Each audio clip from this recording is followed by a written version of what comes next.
daca sabde maju parayana, baik anak-anak, dewasa, orang dungu, orang pandai, orang kaya, ataupun orang miskin, semuanya berjalan menuju kematian.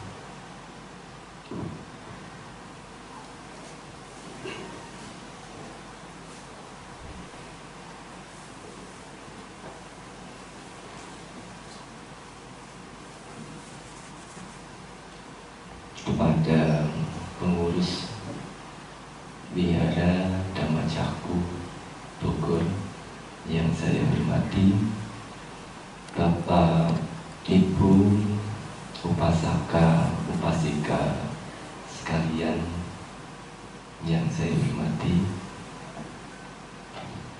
pada kesempatan pagi hari ini kembali kita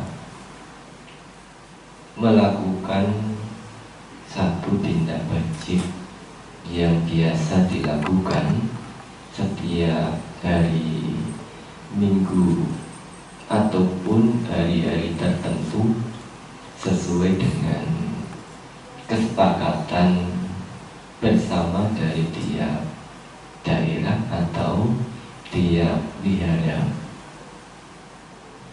Puja bakti yang dilakukan barusan merupakan sarana kita untuk menenangkan pikiran kita sebelum kita mampu mengerti Dhamma yang akan disampaikan. Pada pagi hari ini, apa yang akan disampaikan barangkali berbeda dari kebiasaannya, yaitu yang tadi sempat dibacakan bersama-sama merupakan salah satu sutta atau kata yang kita baca pada saat Awamanggala, upacara kematian, baik di rumah duka maupun di rumah pada saat peringatan. Kematian merupakan satu topik yang sangat menarik, meskipun kematian itu juga sangat ditakuti. Beberapa waktu yang lalu ada seorang umat yang menyampaikan bahwa saat ini kondisi mamanya sangat ketakutan sekali terhadap kematian, takut kalau meninggal, padahal umurnya sudah 80-an lebih.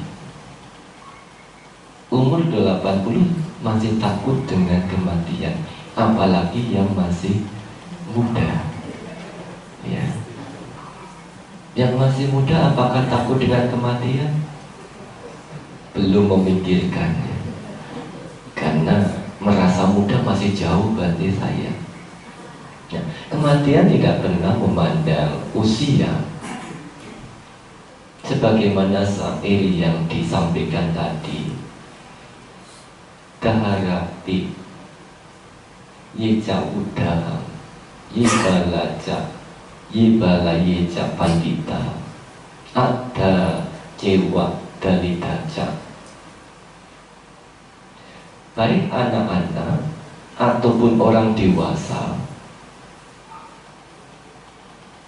orang dungu atau orang bodoh, atau orang bijaksana, orang pandai, baik kaya ataupun miskin, sampai maju parayana, semuanya berjalan menuju kematian.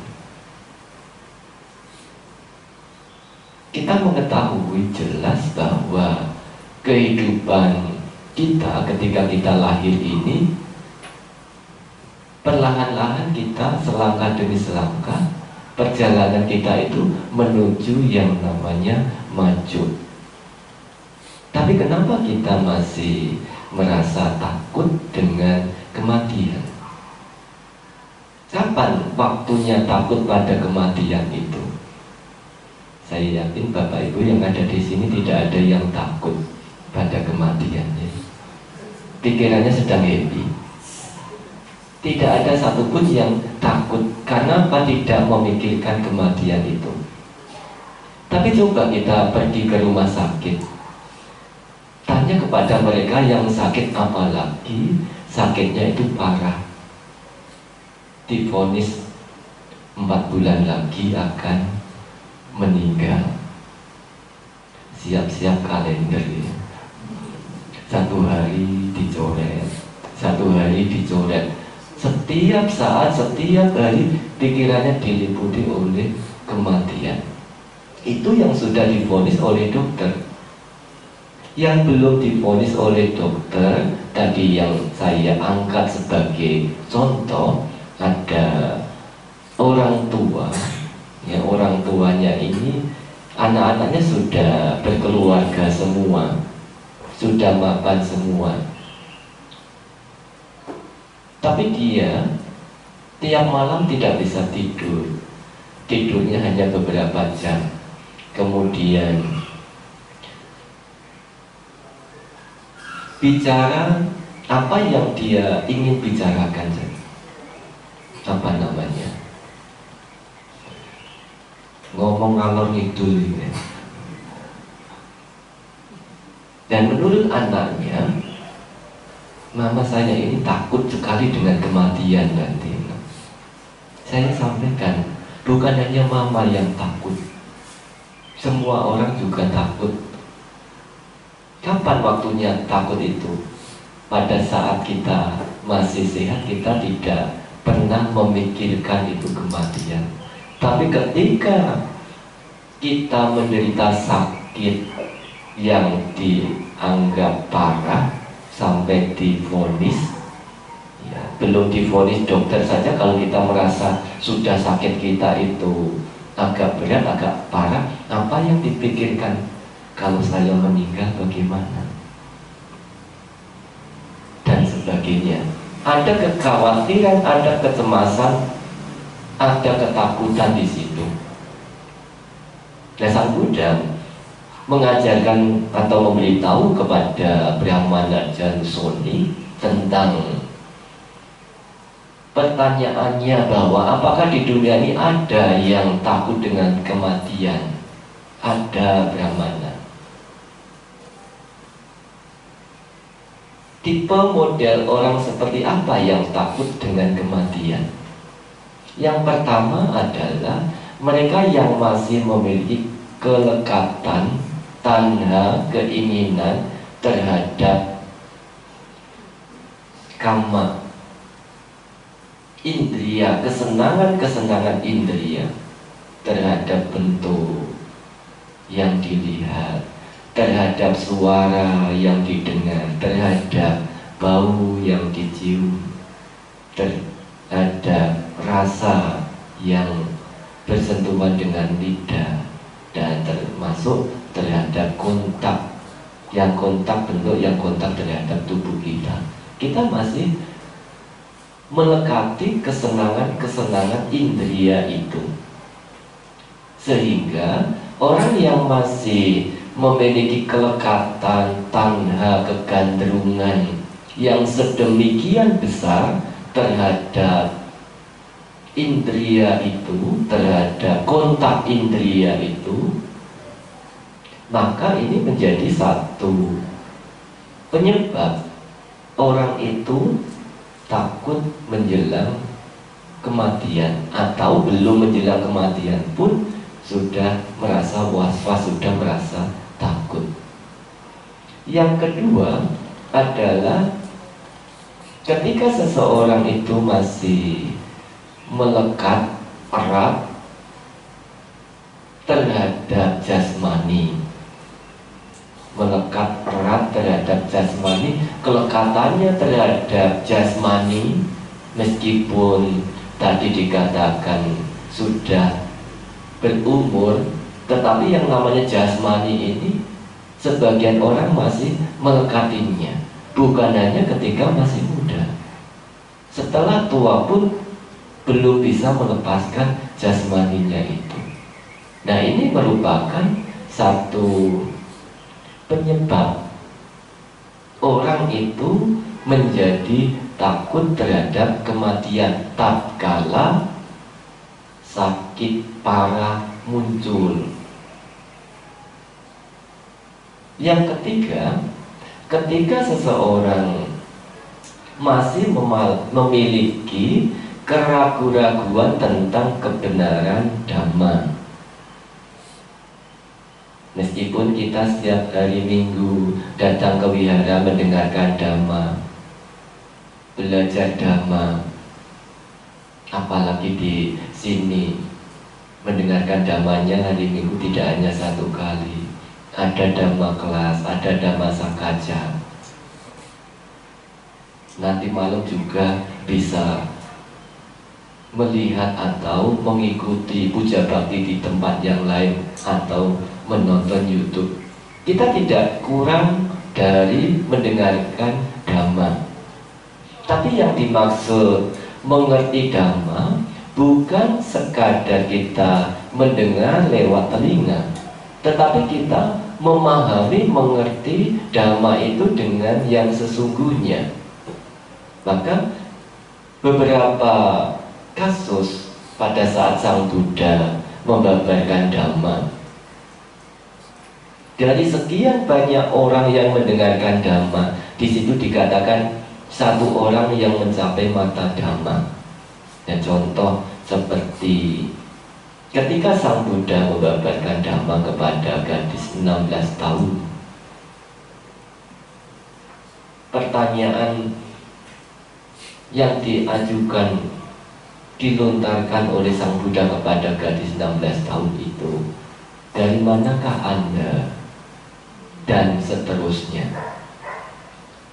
Saya tidak membahas mengenai cerita ini ya. Tetapi di situ ketika gadis 16 tahun ini selesai menjawab pertanyaan Sang Buddha itu, gadis itu dinyatakan mencapai mata Dhamma. Dari sekian banyak orang yang mendengar, hanya satu yang mencapai mata Dhamma. Mencapai mata Dhamma ini disebut sebagai yang telah mengerti dengan sesungguhnya, tidak akan muncul keraguan-raguan kembali.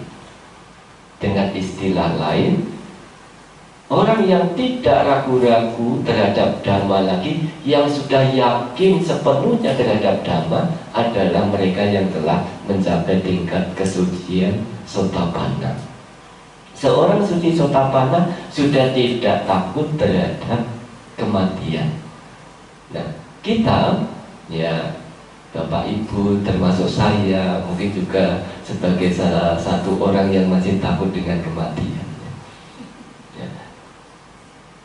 Ketika kita belum mencapai mata Dhamma, ada kemungkinan kita itu masih mengalami ketakutan-ketakutan terhadap kematian itu. Bukan berarti saya sekarang bicara mengenai kematian, oh berarti sudah nggak takut mati. Ya. Kita tidak tahu, karena ketakutan itu muncul tadi yang saya ulang-ulang, dikatakan ketakutan itu bisa muncul tatkala kita mengalami satu sakit yang hebat, sakit yang kuat. Ya, tentu Bapak Ibu di sini sudah pernah ada yang sakit ya, apalagi sakit yang lalu jadi alumni. Ada yang belum pernah jadi alumni. Nah, kalau kita waktu itu jadi alumni, wabah penyakit yang sedemikian hebat sampai ke dunia, apa yang menjadi pemikiran kita? Wah, bisa lewat atau tidak ya ini? Jangan-jangan saya juga akan menyusul dengan itu ke yang lainnya. Kalau kita terkena penyakit yang berat, yang sudah viral seperti itu, ya pikiran kita menjadi sedikit kacau. Kalau tidak ada penyakit, ketakutan-ketakutan itu tidak akan muncul. Yang keempat adalah ketika seseorang mengetahui, mengingat bahwa dirinya memiliki kesempatan untuk berbuat baik tetapi tidak dilakukan. Dengan kata lain, orang yang mengingat belum banyak kebajikan yang dilakukan, lebih banyak hal buruk yang dilakukan. Ketika meninggal muncul rasa takut. Sebagai contoh, Bapak Ibu pernah mendengar cerita Junda penjagal babi ya? Setiap hari menjagal babi, membunuh babi. Dalam kehidupannya dihabiskan untuk melakukan pembunuhan. 7 hari sebelum Junda ini meninggal, dia sudah mengalami ketakutan yang luar biasa. Hingga ketakutannya itu mirip seperti apa yang dia alami, itu mirip seperti bab 1 itu. Tingkah lakunya, suaranya mirip seperti bab 1 yang dibunuh itu. Nah, ini ketakutan yang luar biasa menjelang kematian itu menyebabkan dia tindakannya, suaranya persis seperti bab 1 itu.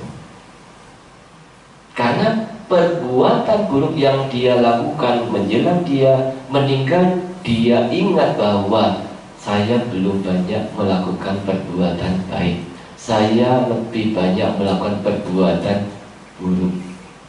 Maka itu bisa muncul menjadi satu ketakutan, satu kekhawatiran, satu kecemasan. 4 sebab ini sebagai sebab kenapa seseorang itu takut terhadap kematian. Nah, sekarang bagaimana kita bisa berusaha untuk mengerti apa itu kematian? Bapak Ibu sudah pernah mati belum? Berkali-kali. Bapak Ibu takut tidur tidak? Tidur takut tidak? Tidak takut tidur ya. Kenapa kita ingin kalau mau tidur saya mau tidur? Ada satu keinginan, tetapi kita tidak pernah takut. Ada 3 jenis kematian. Yang pertama disebut sebagai kanika marana, kematian yang sesaat. Kematian sesaat itu yang bagaimana? Orang meninggal itu bagaimana? Tidak tahu apa-apa kan ya. Ada suara ribut-ribut, ada kebakaran juga tidak tahu. Orang tidur seperti orang mati ya, ada istilah begitu, tidur kok seperti orang mati. Iya. Jadi pada saat kita tidur itu kita sudah dikatakan sebagai bagian dari kanika marana, meninggal yang sesaat. Kalau kita tidur tidak tahu apa-apa, orang meninggal itu juga tidak tahu apa-apa. Ada suara ribut-ribut, ada kebakaran, ada pencurian, kita tidak tahu. Sama persis seperti orang yang meninggal. Nah, di situ kita sudah mengalami kanika marana, kematian yang sesaat-sesaat. Jadi kalau kita tidur saja kita tidak takut, kematian apa yang perlu ditakutkan? Saya sudah sering meninggal kok sering mati. Kenapa hanya untuk yang mati jenis ini saya takut? Kalau saya tidur saja saya tidak takut, malah saya kepengin ya. Setiap orang kalau mendengar kata tidur pasti ingin tidur, karena merasa nyaman, tidak tahu apa-apa. Tapi kalau dikatakan meninggal, tidak mau ya. meninggal itu sebagai momok yang menakutkan. Nah, yang kedua disebut sebagai samuti marana. Samuti marana ini kematian secara kesepakatan. Kalau tadi kematian yang sesaat, samuti marana ini kematian secara kesepakatan. Ya, di mana contohnya? Ya di rumah duka. Di rumah duka itu orang meninggal secara kesepakatan. Dia dinyatakan dalam kehidupan ini meninggal.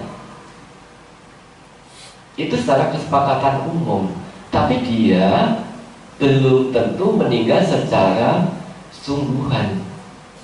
Sebagai contoh, kematian yang disebut samuti marana ini, ya, jika sumber bahan bakar yang menjadikan kita ini hidup itu belum terputus, maka punnabawa, kemenjadian lagi, atau kita sering menggunakan istilah kelahiran kembali, ya, jadi dari kata punnabawa, kemenjadian lagi, lagi dan lagi.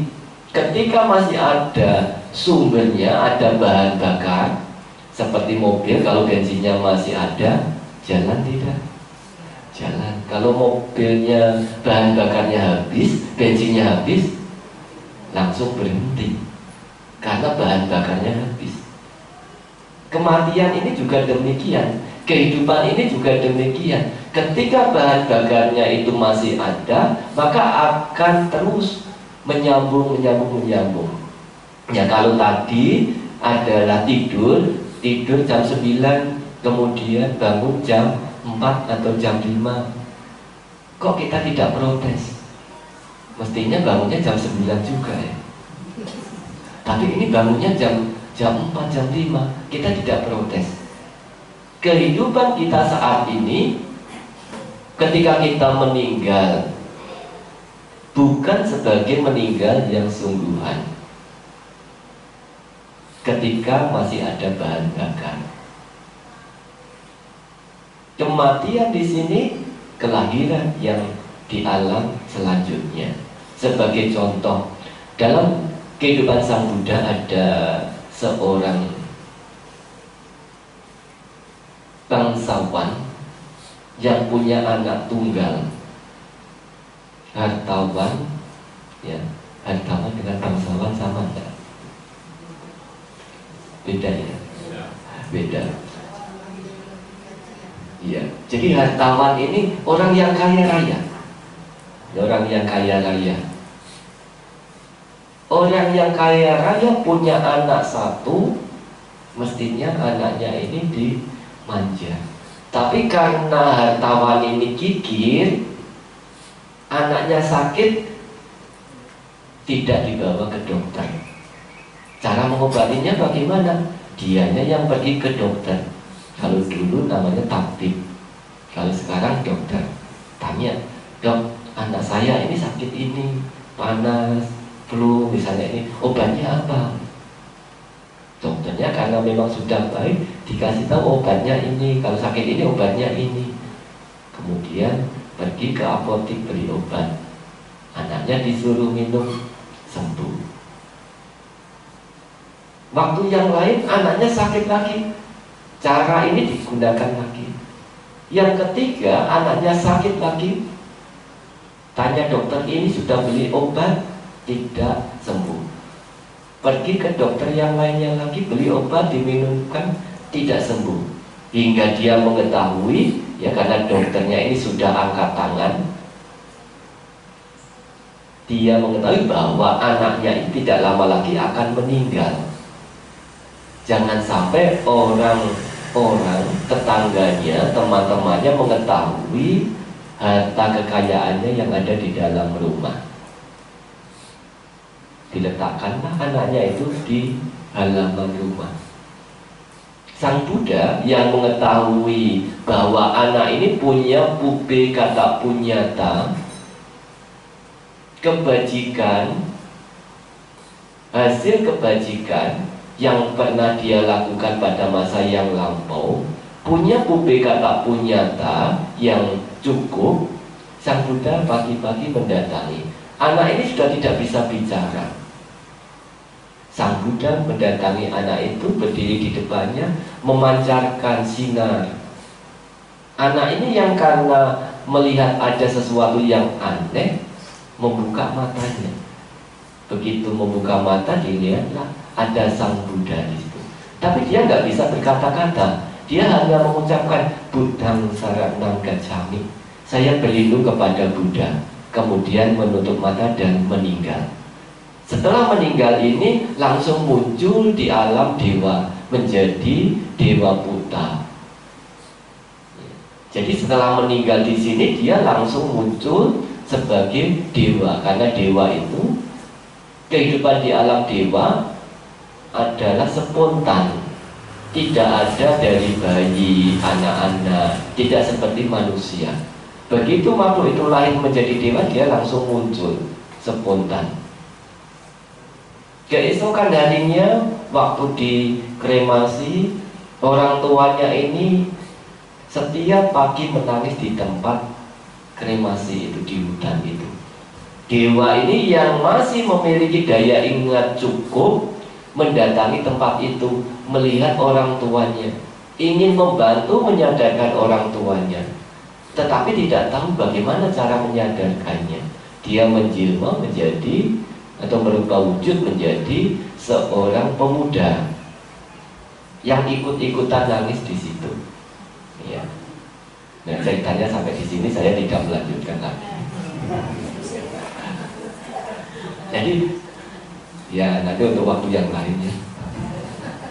Ya, artinya yang ingin saya sampaikan jangan sampai berubah kesana kemari jadinya tadi ya. Yang ingin saya sampaikan, Samuti Marana ini adalah kematian secara kesepakatan. Pemuda tadi meninggal, tapi pada saat yang bersamaan dia itu hidup lagi sebagai dewa.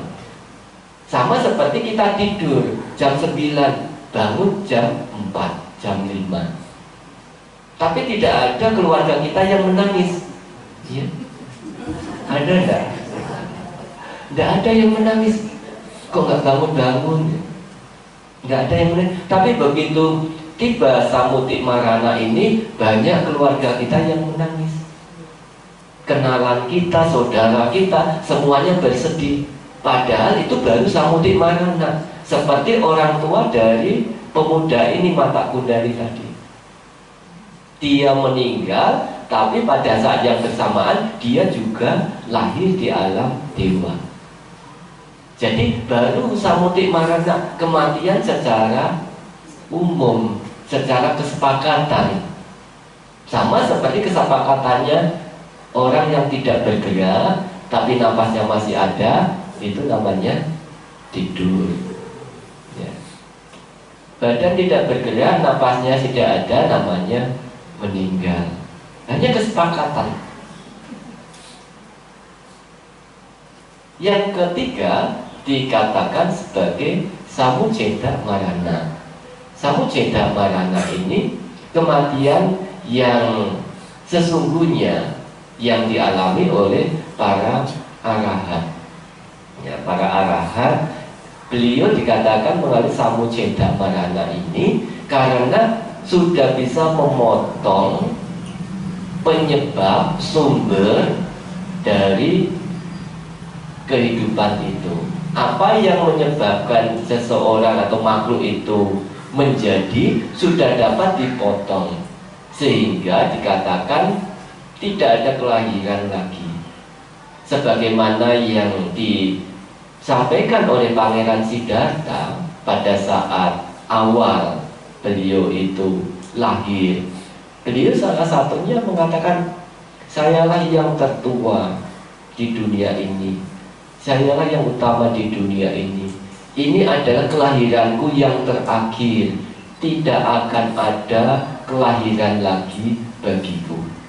Karena beliau setelah kelahiran ini sudah tidak terlahir di alam manapun juga. Pengertian mengenai nibbana ini sangat dalam sekali, sehingga sulit kita menggambarkan nibbana itu seperti apa. Jangan dibayangkan seperti mobil yang kehabisan bahan bakar. Ya, kan itu tadi mobil yang kehabisan bahan bakar hanya sebagai ilustrasi. Ketika bahan bakarnya tidak ada, maka mobil itu tidak bisa berjalan. Ketika bahan bakar kehidupan itu tidak ada, maka kelanjutan untuk punabbawa tidak ada. Kelahiran kembali di alam watak samsara ini sudah diputus, tidak ada lagi kelahiran. Nah, ini seperti apa yang samujeda marana itu?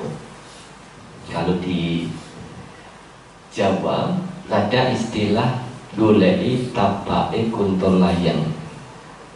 Tahu nggak? Nggak tahu. Tapi nggak tahu ya. Bahasa Sunda ya.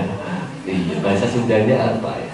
Jadi kalau bahasa Jawa golei tapae kuntolayang itu bahasa Indonesianya mencari jejak tapak kaki burung terbang. Ada tidak? Dikatakan tidak ada, ada, karena ada kaki. Ya, dikatakan ada, dicari tidak ada. Ini ilustrasi yang pada zaman dulu digunakan untuk menggambarkan ajaran Sang Buddha, yaitu Nibbana yang sangat dalam ini dan tidak mudah untuk dipahami oleh sembarang orang. Dikatakan ada, tidak ada, dikatakan tidak ada, ada. Tapak kaki dikatakan ada karena ada kakinya. Burung terbang tapak kakinya ada di mana? Tidak seperti di lantai yang langsung kelihatan. Ini seperti penggambaran ilustrasi dari makna nibbana itu. Jadi yang bisa mengetahui siapa? Yang burungnya itu sendiri, yang terbang. Yang bisa mengetahui nibbana itu bagaimana siapa? Ya pelakunya itu, orangnya itu, yang dapat mengetahui. Seperti Bapak Ibu, ini ilustrasi saja. Bapak Ibu, ada yang sudah pernah makan tom yum? Bapak Ibu yang belum pernah makan tom yum, ya anggap mereka yang belum pernah makan tom yum. Tom yum itu apa? Makanan Thailand ya. Ya, belum pernah makan tom yum. Kemudian kita ada satu orang yang sudah pernah makan tom yum. Oh, tom yum itu rasanya seperti ini, enak, asam-asam pedas, asam-asam pedas. Nah, orang akan punya gambaran asam-asam pedas itu seperti apa ya. Nah, jadi bayangannya ini macam-macam. Yang diilustrasikan lagi itu seperti orang buta memegang gajah. Ya, gajah itu seperti apa? Oh, gajah itu seperti tiang besar sekali karena yang dipegang kakinya. Gajah itu seperti kipas karena yang dipegang telinganya. Gajah itu seperti sapu karena yang dipegang ekornya. Jadi tidak ada yang bisa mengetahui dengan jelas gajah itu seperti apa, karena sama-sama buta. Nah, untuk mengetahui kita harus bisa melihat ini yang dikatakan sebagai mata dhamma. Jadi sebelum kita dapat melihat, mencapai mata dhamma itu, ya kita hanya akan berasumsi yang kemudian menjadikan satu perdebatan itu. Nah, seperti telur dengan ayam. Nah, telur dengan ayam itu akan menjadi satu perdebatan yang tidak akan ada habisnya. Mana dulu, telur atau ayam? Ayam atau telur? Jadi terus gitu ya, menjadi satu perdebatan terus ini. Nah, di Buddhis sendiri perdebatan seperti itu tidak membawa satu manfaat. Karena apa? Itu sudah lampau, masa yang lalu. Atitang nambakameya, Jadi masa lalu tidak bisa kembali lagi. Kenapa kita harus meributkan masa yang lalu? Yang bisa kita atasi adalah yang saat ini untuk masa yang akan datang. Yang lalu tidak bisa diubah. Tidak perlu menyesali masa yang telah lalu. Jadi samudera marana ini hanya bisa dialami oleh mereka yang mengalami parinibbana atau sebagai seorang arahat. Ya. Jadi berkenaan dengan tahapan, 3 tahapan atau jenis dari kematian itu, ketika kita memahami ada kanika marana, ada samuti marana, ada samujeda marana, 3 jenis kematian. Yang sering kita khawatirkan adalah yang samuti marana itu. Samuti marana, kematian secara umum. Kematian secara umum pun itu terjadi atas sebab-sebab tertentu. Yang pertama disebut sebagai ayu kaya marana, habisnya usia. Habisnya usia. Pada saat sekarang ini usia manusia berapa tahun? 74 ya, rata-rata usia manusia ya 70 atau 74. Ketika sudah lewat dari 74 masih hidup bonus ya. Kalau sudah 70 tahun harus siap-siap. Iya, harus siap-siap. Kalau sudah 70 tahun itu harus siap-siap. Karena kalau tadi adalah divonis oleh dokter, sekarang yang vonis adalah kehidupan kita sendiri. Oh, usia manusia rata-rata sekarang ini hanya 74 tahun. Umur saya kok sudah 73 tahun ya Bante? Setahun lagi. Ya siap-siapnya harus lebih cepat. Itu. Jadi mempersiapkan apa? Bukan membagi warisan, bukan apa, tapi mempersiapkan mental kita. Kalau warisan itu urusannya yang hidup ya. Tapi yang perlu kita persiapkan supaya kita tidak takut terhadap kematian. Apa yang perlu kita persiapkan? Memahami apa itu kematian. Ya, kematian ini kan yang di sini baru samuti marana. Ya, saya di sini dengan yang nanti kelahiran yang akan datang, barangkali kelahiran yang akan datang akan bisa lebih baik lagi. Supaya lebih baik bagaimana? Ada pengertian dalam menghadapi kematian itu. Ya Bante Tisa, meskipun biku, meninggal lahir jadi kutu juga. Bukan berarti biku meninggal lahir di alam dewa. Kalau biku meninggal lahir di alam dewa, banyak yang mau jadi biku. Ya, tapi sekarang biku di Indonesia di STI hanya 104. Kemarin ada tambahan 2 lagi. Ya 104 biku. Wiharanya di kita 500-an lebih. Oh, ada umat yang menyampaikan, Bante, untuk mengundang Bante ini sulit sekali. Mau merayakan Waisak saja harus antri sampai bulan Juli. Ya, ya karena bikunya tidak cukup untuk mengcover semuanya. Biku itu ya dari bawah.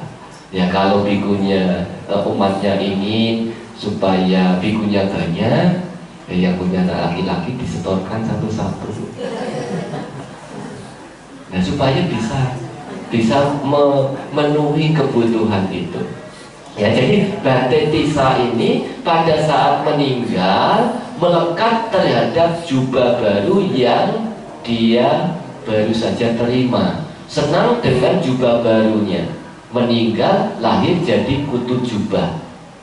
Kutu jubah umurnya berapa? 7 hari. Setelah 7 hari kutu itu baru mati dan lahir di alam dewa. Jadi meskipun biku kalau menjelang kematian itu ada satu kelekatan, dia bisa terlahir di alam yang tidak sesuai atau tidak baik. Ya. Tadi penyebab kematian ayu kaya marana, ya, penyebab samudik marana tadi. Nah, yang kedua kama kaya marana. Kama kaya marana ini habisnya, berakhirnya usia kama. Usia kama itu bagaimana? Seperti ini ilustrasi saja, ya. Bapak Ibu punya mobil 1 liter berapa kilo?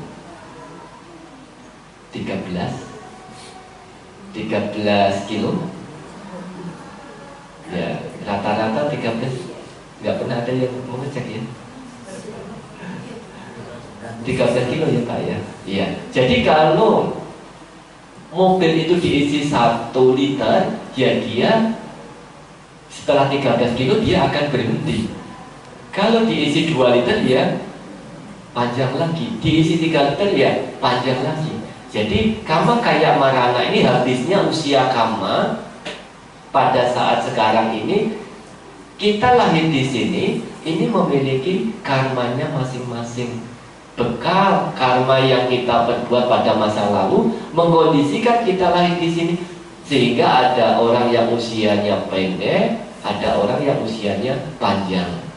Nah, ini dari karma ini, dari sumbernya, sebabnya. Sama seperti mobil tadi. Jadi ada orang yang punya usia panjang, ada yang usianya sedikit karena bahan bakarnya. Ini penyebab yang kedua. Jadi karma yang kita lakukan saat ini akan menjadi faktor penyebab umur kita pada kehidupan yang akan datang. Yang ketiga, ubaya kaya marana, yaitu habisnya ayu dan kama secara bersamaan. Ayu dan kama habis secara bersamaan. Kalau tadi habisnya usia di sini ada 74, kama kita yang mengkondisikan kita lahir di sini itu habis secara bersamaan, maka akan meninggal. Upaceda marana ini adanya sebab-sebab lain. Upaceda marana adanya sebab-sebab yang lain yang kita sering menerjemahkan itu dengan istilah ada bencana alam, tsunami, gempa bumi, tanah longsor. Ya, seperti di Cianjur yang lalu ada tanah longsor yang mengakibatkan orang meninggal. Apalagi yang baru terjadi kemarin, bis tiba-tiba masuk jurang. Ya. Umurnya masih, karmanya masih, tapi ada kecelakaan yang tidak bisa kita hindari. Konsekuensi dari kita naik kendaraan ya bisa kecelakaan. Nah, ini bisa menjadi penyebab dari samudik marana itu. Bapak Ibu saudara-saudari sekalian, jadi ketika kita sudah mengetahui orang takut kematian itu sebabnya apa, kita bisa memahami apa itu kematian yang tadi dijelaskan secara agak rinci. Dan sekarang yang selanjutnya, bagaimana kita itu mengatasi agar kita itu tidak takut pada kematian.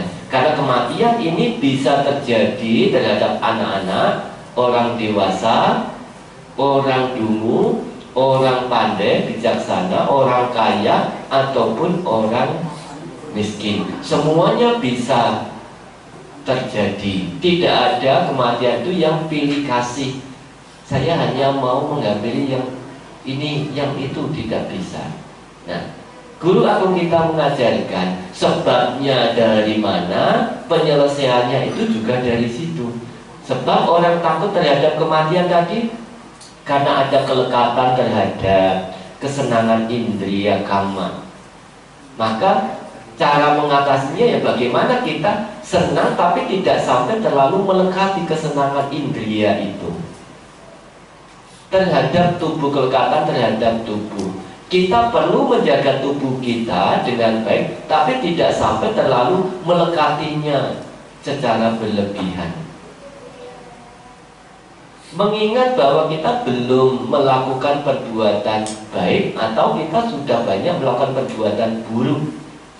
Pada saat sekarang ketika kita mengetahuinya, kita harus bergegas sedikit demi sedikit menjadikan perbuatan baik ini sebagai satu habit, satu karakter, sehingga kapanpun orang mengatakan dipanggil ya, yang panggil siapa ya?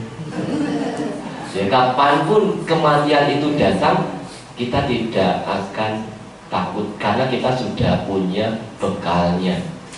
Dan ketika kita mendengarkan dhamma, belajar dhamma, sedikit banyak apa yang menjadikan keraguan-keraguan terhadap dhamma itu kita